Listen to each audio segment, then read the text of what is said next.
अगर सिर्फ वह लोग उनको वोट दे देते जिन लोगों को उन्होंने अपने पैसे से वैष्णो देवी की यात्रा कराई थी, धार्मिक यात्राओं पर भेजा था, फिर भी उमाशंकर सिंह को कभी चुनाव हारना नहीं पड़ता। हमने यूं ही सोशल मीडिया पर किसी पत्रकार के हवाले से बलिया के रोसड़ा से विधायक उमाशंकर सिंह के बारे में यह पढ़ा।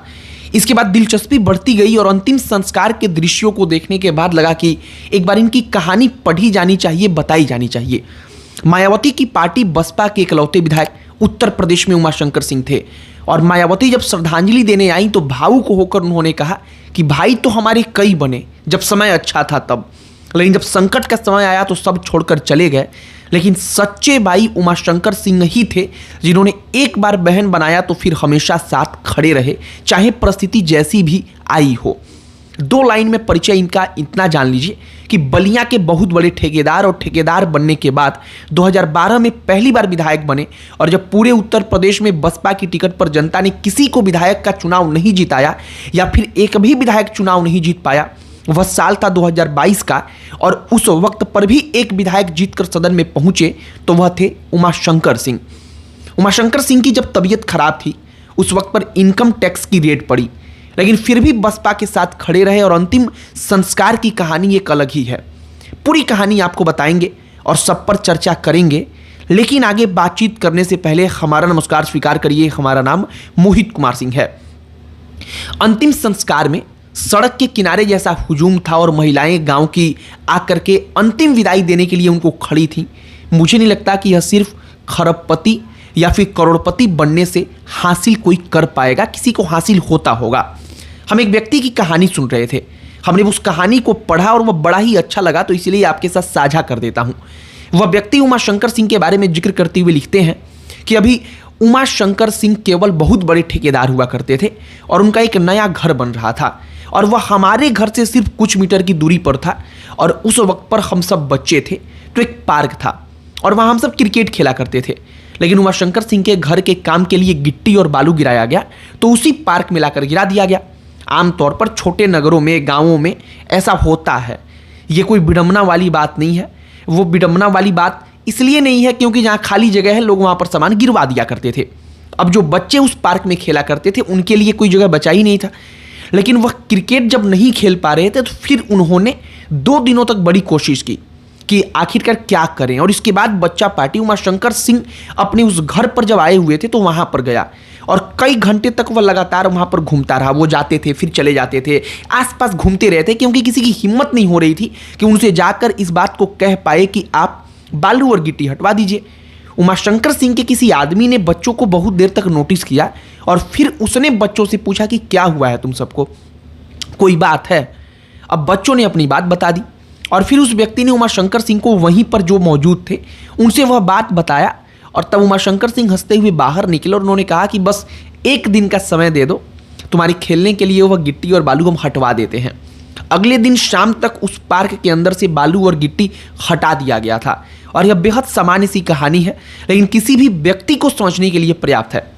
जब वो ठेकेदार रहे थे तो छात्र शक्ति कंस्ट्रक्शन के नाम से ठेकेदारी किया करते थे और जब विधायक बने तब उनके ऊपर एक बार यह आरोप लगा कि विधायक बनने के बाद भी सरकारी ठेका कराते हैं और कानून के लिहाज से उचित नहीं था तथा इसके लिए एक बड़ी जांच बिठा दी गई और सुप्रीम कोर्ट से कानूनी लड़ाई लड़कर उन्होंने अपनी सीट उस वक्त पर बचाई थी। जब साल 2012 में उमाशंकर सिंह विधायक बने थे तब वह वही साल था जब मायावती की पार्टी सत्ता से बाहर हो चुकी थी और अखिलेश यादव यानी कि समाजवादी पार्टी उत्तर प्रदेश की सत्ता में आ चुकी थी तथा साल 2017 में चुनाव बसपा के टिकट पर वो फिर लड़ते हैं, फिर विधायक बनते हैं और उस वक्त पर मायावती की पार्टी का बेहद बुरा हाल हो चुका था और योगी आदित्यनाथ उत्तर प्रदेश के मुख्यमंत्री उसी चुनाव में बन जाते हैं तथा भारतीय जनता पार्टी इसके बाद सत्ता में आ जाती है। इसके बाद साल 2022 में सबको मालूम था कि बसपा कहीं लड़ाई में है ही नहीं। पूरे उत्तर प्रदेश में बसपा कहीं नहीं थी, सबको मालूम था कि बसपा से लड़ाई है ही नहीं। फिर भी वह उसी पार्टी से चुनाव लड़ते हैं और फिर चुनाव जीत जाते हैं। लेकिन सबसे महत्वपूर्ण बात कि जिस पार्टी के टिकट पर पहली बार विधायक बने थे और उस पार्टी के टिकट पर आखिरी बार विधायक बने लेकिन कभी सत्ता पक्ष के साथ नहीं रहे और फिर भी कभी सत्ता में रहे पार्टियों के साथ जाने के बारे में विचार नहीं किया। मतलब कि विचारधारा को लेकर कोई व्यक्ति कितना करेक्ट हो सकता है, उमाशंकर सिंह इसके प्राइम उदाहरण हैं। बलिया का रसड़ा नगर परिषद भी है जो रसड़ा नगर परिषद पड़ता है, वह 25 साल तक उसके चेयरमैन रहे हैं। उमाशंकर सिंह के बारे में बोलते हुए भोजपुरी सुपरस्टार खेसारी लाल यादव का एक वीडियो सोशल मीडिया पर वायरल है, जो कुछ महीने पहले का है। और वह पुराना वीडियो है जिसमें एक कार्यक्रम उमाशंकर सिंह के द्वारा बलिया में कराया गया था। और उस कार्यक्रम में खेसारी लाल यादव कहते हैं कि अगर उमाशंकर सिंह जैसे आदमी हर जिले में रहे तो शायद कोई भी बेटी माँ के गर्भ में खत्म नहीं की जाएगी, क्योंकि बेटी फिर किसी के लिए समस्या रह ही नहीं जाएगी। यह बात हमने आपको इसलिए बताया क्योंकि गरीब बेटियों की शादी करानी है तो फिर बलिया में उमाशंकर सिंह से ज़्यादा लोगों को किसी पर भरोसा नहीं था। एक और महत्वपूर्ण बात है जो राजनीति के लिहाज से बिल्कुल सही है। उमाशंकर सिंह राजपूत जाति से ताल्लुक़ रखते थे और 2017 में भारतीय जनता पार्टी की सरकार आने के बाद अगर वह भारतीय जनता पार्टी में चले गए होते तब राजनीतिक तौर पर वह और बड़े हो गए होते। लेकिन उन्होंने राजनीतिक तौर पर अपने कद को बढ़ाने की बजाय इस बात को चुना कि अगर किसी पार्टी ने उनके ऊपर तब भरोसा किया था जब वह एक बार भी विधायक नहीं बने थे तो पार्टी के साथ ही खड़ा रहा जाए। और आज इसी निष्ठा के कारण मायावती, जो आम तौर पर कार्यक्रमों में किसी जाती नहीं है, ऐसे किसी कार्यक्रम में वो अपना श्रद्धांजलि ऑनलाइन ही आकर लिखी जाती हैं, यही काम वो करती हैं। वह सिर्फ आती नहीं हैं बल्कि अपने दिल की बात आकर कहती हैं कि भाई तो कई बने थे लेकिन भाई बनकर किसी ने धोखा नहीं दिया तो वह सिर्फ उमाशंकर सिंह ही थे। आप समझ सकते हैं कि एक व्यक्ति, एक महिला जो मुख्यमंत्री रही है, उत्तर प्रदेश के सबसे ताकतवर महिला नेताओं में से एक आज की तारीख में भी है, और वह महिला आकर कहती है कि जब सत्ता में हम थे, मुख्यमंत्री थे, तब कई भाई बने, जब पावर था तो कई भाई बनने के लिए आए, हमने भाई बनाया, लेकिन जब समय खराब हुआ तो सारे भाई वो चले गए छोड़कर।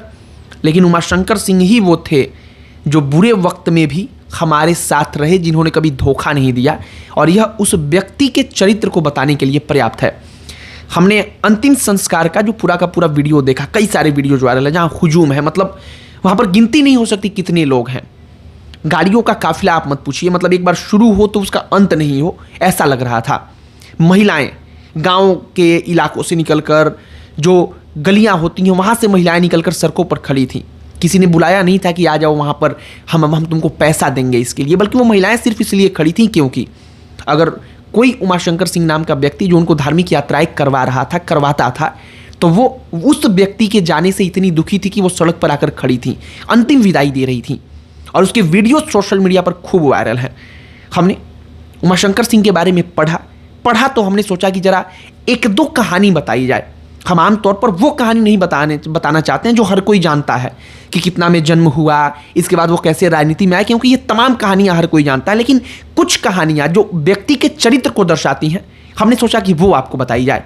आपकी इस पर क्या प्रतिक्रिया है, कमेंट बॉक्स में लिखकर बताइएगा। इस वीडियो को यहीं पर समाप्त करते हैं। अन्य कोई टॉपिक जिस पर आप चाहते हो कि हम वीडियो बनाएं, उसे कमेंट बॉक्स में लिखकर बताइएगा। हमारा पूरा प्रयास होगा कि उस पर भी वीडियो जरूर बनाएं। बाकी अंत में हमारा परिचय, हमारा नाम मोहित कुमार सिंह है। बहुत बहुत धन्यवाद।